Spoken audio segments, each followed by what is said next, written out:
Today we talk about how can you enable group subscriptions notifications on your OK app.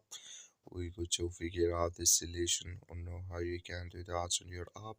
All you have to do, you just go above this sign, click on it here. Then it's going to take you to your profile. Then all you have to do, just go above this sign, click on it. Then it's going to take you to next step here. Then all you have to do, just click on notifications on screen, click on it.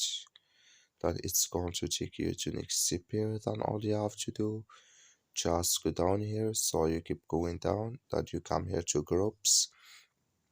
Click here on group subscriptions, click on it.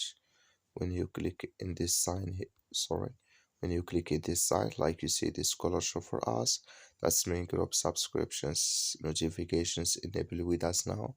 That's all you have to do. Thank you for watching. Don't forget to support us by like and subscribe.